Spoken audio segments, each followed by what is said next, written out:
हरे कृष्णा। सभी का स्वागत है। मैं आपसे आज एक प्रश्न पूछना चाहता हूँ। क्या आपने कभी भगवान का अनुभव किया है, या आप किसी ऐसे व्यक्ति को जानते हो जिसने भगवान का अनुभव किया हो? तो आज की भागवत कथा हमें यही बताने वाली है कि भगवान के बारे में कौन जान सकता है, कौन भगवान का अनुभव कर सकता है। इस सृष्टि में ऐसा कौन है जो भगवान की महिमा जानता है।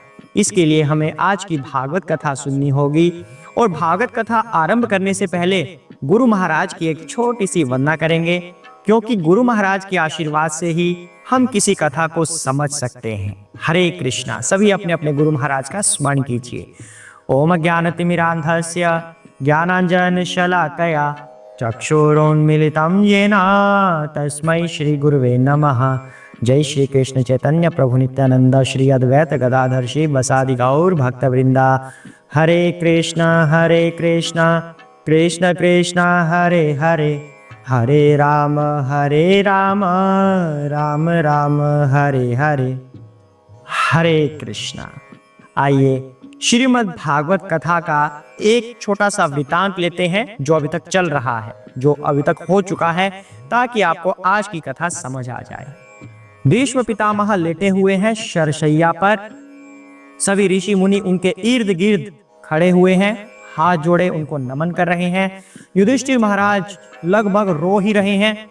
उनको लगता है कि उन्हीं की वजह से ये इतना बड़ा नरसंहार हुआ है। तो यहाँ पर भीष्म पितामह अपने पुत्र को समझा रहे हैं, सांत्वना दे रहे हैं कि हे युधिष्ठिर, तुमने इतनी यातनाएं सही हैं, तुम्हारी माता ने इतनी यातनाएं सही हैं, तुम्हारे भाइयों ने इतनी यातनाएं सही हैं, इन्हीं दुर्योधन और टीम की वजह से, तो तुम्हें शोक नहीं करना चाहिए। ये सब भगवान की इच्छा पर निर्भर होता है। किसी पर अगर कष्ट आते हैं तो भगवान की इच्छा होती है, भगवान उसे अपना भक्त बनाना चाहते हैं, या फिर अधर्म के ऊपर धर्म की विजय भगवान करवाना चाहते हैं। इसलिए इस तरह की विपत्तियों का सामना करना पड़ता है। और यहाँ पर जो तुम्हें राज्य मिल रहा है, ये भी भगवान की इच्छा से है। तो तुम्हें उन लोगों के लिए ये राज्य ग्रहण करना चाहिए जो अपनी रक्षा के लिए तुम्हारे समक्ष अपनी आंखें बिछाए बैठे हैं कि ये हमारे राजा बनेंगे। अब हमें एक धर्म का पालन करने वाला राजा मिलेगा और हमारी रक्षा हो सकेगी। उस प्रजा के लिए तुम्हें ये राज्य स्वीकार करना चाहिए। भगवान श्री कृष्ण की इच्छा के लिए तुम्हें ये राज्य स्वीकार करना चाहिए। इस तरह की वार्तालाप अभी तक हो चुकी है। आज भीष्म पितामह क्या ज्ञान देंगे अपने पुत्र को, वह हम भी जानने वाले हैं। तो आइए आरंभ करते हैं। हरे कृष्णा।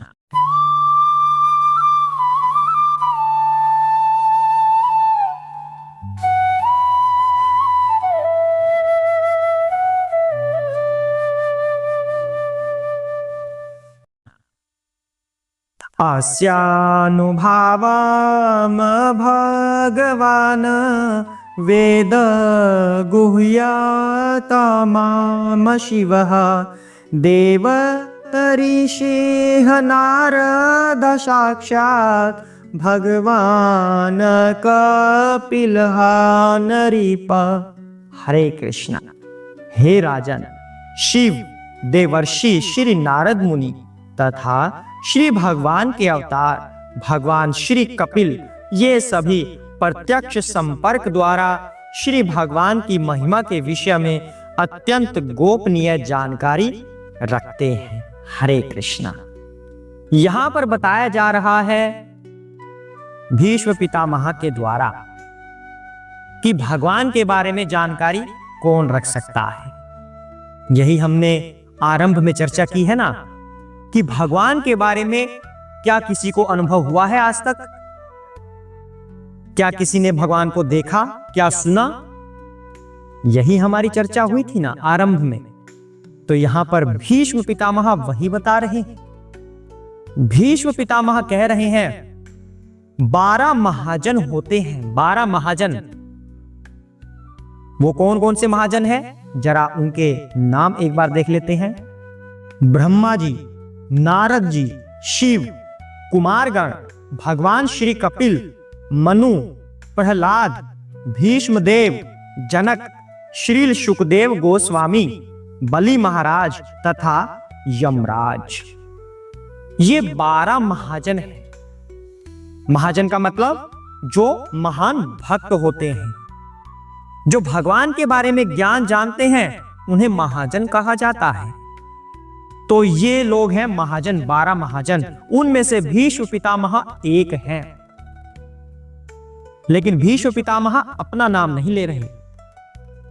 भीष्म पितामह विशेष रूप से इन 3 लोगों का नाम ले रहे हैं। किन किन का ले रहे हैं? शिव जी का, नारद जी का और कपिल भगवान का। तो कह रहे हैं इन लोगों को भगवान के बारे में पूरी जानकारी है, ये भगवान को जानते हैं। आधुनिक युग में जो एक महान संत हैं, महान गुरु हैं, श्री विश्वनाथ चक्रवर्ती ठाकुर जी, वो बताते हैं कि भगवान के बारे में अनुभव कौन कर सकता है? जो भक्त आनंद विभोर अवस्था में होता है, वही भगवान के बारे में अनुभव करता है, उनकी महिमाओं को जानता है। जो व्यक्ति आनंद विभोर अवस्था में हो, भगवान का जो भक्त होता है, वही भगवान के बारे में जान सकता है। ऐसा विश्वनाथ चक्रवर्ती ठाकुर कहते हैं। अब भगवान अपनी उपस्थिति का एहसास कैसे करवाते हैं? अपने भक्तों के अधीन रहकर। उदाहरण के लिए यशोदा माता के साथ भगवान प्रेम का आदान प्रदान करते हैं, रस्सी से बंधकर।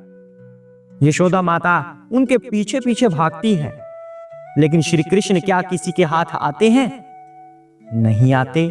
जब यशोदा माता थक जाती है, तो उसके बाद वो कन्हैया को कहती हैं, हे कन्हैया, तुम अपने आप ही बंध जाओ, मेरे से तो यह संभव हो नहीं रहा। तो फिर कन्हैया अपने आप उस रस्सी से बंध जाते हैं। सो भगवान आदान प्रदान कर रहे हैं अपने भक्त के साथ, यशोदा मैया के साथ। दूसरा उदाहरण अगर हम लेते हैं, अर्जुन के रथ को भगवान चला रहे हैं उसका सारथी बनकर। तो क्या कोई दूसरा देवी देवता ऐसा कर सकता है कि आम मनुष्य का सारथी बन जाए, उसके अधीन रहकर कार्य करे? ऐसा केवल भगवान ही कर सकते हैं। तो भगवान अर्जुन के अधीन होकर प्रेम का आदान प्रदान यहां पर कर रहे हैं। तो यशोदा मैया भगवान की महिमा को जान सकती हैं क्योंकि वो अनुभव कर रही हैं। अर्जुन भगवान की महिमा को जान सकते हैं क्योंकि वो अनुभव कर रहे हैं। भगवान स्वयं उन्हें अनुभव करवा रहे हैं। इसी तरह शिव जी वो भगवान की महिमा को जान सकते हैं। कपिल महाराज जो भगवान के ही एक अवतार हैं, वो भगवान को जान सकते हैं। नारद मुनि वो भगवान को जान सकते हैं। अब यहां पर एक बात और आती है, सांसारिक व्यक्तियों के ऊपर विपत्तियां आती हैं। 2 तरह से विपत्तियां आ सकती हैं। एक विपत्ति वो होती है जो उसके पूर्व जन्म के कर्मों की वजह से होता है, यानी कि उसने कोई ना कोई पाप किए हो, तब उसके ऊपर विपत्ति आती है। और दूसरी विपत्ति आती है जैसे युधिष्ठिर महाराज के ऊपर विपत्तियां आई हैं, सभी पांडवों के ऊपर विपत्तियां आई हैं। दूसरी विपत्ति इस तरह से आ सकती है। तो अब दोनों में फर्क क्या है? क्या फर्क आप समझते हैं? दोनों विपत्तियां अलग होती हैं। जो विपत्तियां भगवान देते हैं वो भगवान की कृपा होती है, भगवान का आशीर्वाद होता है। उसमें भक्त का कभी भी पतन नहीं होगा। भक्त कभी भी मरेगा नहीं कि डूब गया बिना कृपा के। भगवान हमेशा उसकी रक्षा करते हैं। लेकिन जो पाप कर्मों की वजह से व्यक्ति के ऊपर विपत्तियां आती हैं, वो उसके कर्मों का फल होता है और वो व्यक्ति को भुगतना पड़ता है और उसका रिजल्ट भी बुरा ही रहता है। तो हमें करना क्या है? अब हमें कैसे पता चले जी ये विपत्तियां भगवान ने दी हैं या हमारे कर्मों का हमें फल मिल रहा है? कौन सी विपत्तियां हैं ये, हम कैसे जाने जी? अब तो हमें ये जानने की आवश्यकता ही क्यों है? नहीं जाननी हमें केवल इतना करना है, भगवान का नाम स्मरण करते जाइए, भगवान का नाम जप करते जाइए, उन्हीं का संकीर्तन करते जाइए। तो भगवान जो कर्म फल का कारण है उसे हटा देंगे। ये कर्मों का सिस्टम है वो हट जाएगा। तो फिर भगवान स्वयं अपने भक्त की रक्षा करने लगते हैं। तो हमें केवल इतना करना है कि हमें भगवान का नाम जप करना है, उनका स्मरण करना है। तो यहां पर भीष्म पितामह ये कह रहे हैं कि शिव शंकर भगवान की महिमा को जानते हैं, कपिल भगवान जानते हैं, नारद मुनि जानते हैं, हम और तुम जैसे लोग नहीं जानते। तो अपना दिमाग मत चलाओ युधिष्ठिर कि तुम्हारी वजह से ये सब कुछ हुआ है। ये भगवान की इच्छा से हुआ है और उनकी महिमा को हम लोग नहीं जान सकते। उनकी महिमा केवल और केवल उनके शुद्ध भक्त ही जान सकते हैं, जिनके साथ भगवान का आदान प्रदान चलता रहता है। तो युधिष्ठिर, तुम केवल भगवान की इच्छा का पालन करो और इस शासन को संभालो, ऐसा भीष्म पितामह कह रहे हैं। तो हमारा यह प्रश्न था आरंभ में कि क्या किसी ने भगवान का अनुभव किया है। तो यहां पर बताया जा रहा है भगवान के शुद्ध भक्तों के द्वारा उनका अनुभव होता है। आम सांसारिक व्यक्तियों के द्वारा हम भगवान का अनुभव नहीं कर सकते। केवल और केवल भक्ति के स्तर पर आने के बाद ही हम भगवान का अनुभव कर सकते हैं। अगर कोई आपसे पूछे दिखाओ कहां है तुम्हारे भगवान, तो क्या आप दिखा सकेंगे कि कहां है आपके भगवान? कोई भी नहीं दिखा सकेगा, क्योंकि भगवान को देखने के लिए दिव्य दृष्टि चाहिए। और हम लोगों की दृष्टि कैसी है? भौतिक दृष्टि है। और भगवान का शरीर कैसा है? दिव्य है। यानी कि भगवान और उनके शरीर में कोई फर्क नहीं है। जो ओरिजिनल हमारी आत्मा का रूप होता है वह भी दिव्य होता है, लेकिन इस समय हमने भौतिक शरीर में आश्रय लिया हुआ है।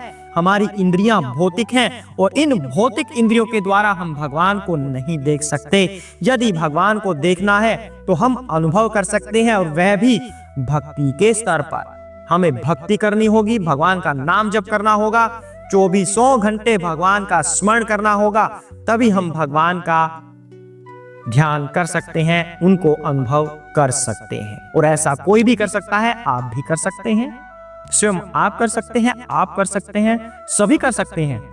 आवश्यकता है केवल उनका शुद्ध भक्त बनने की। यही आज हम करेंगे, कल और जानेंगे।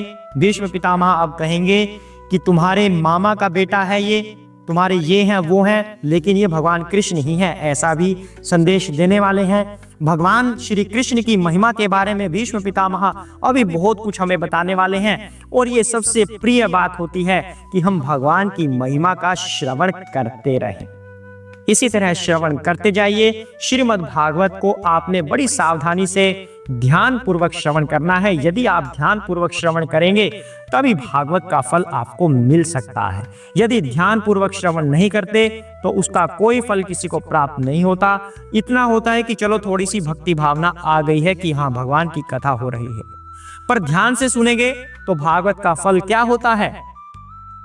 जन्म मरण से छुटकारा, भगवान के धाम की प्राप्ति। ये है श्रीमद् भागवत कथा सुनने का फल।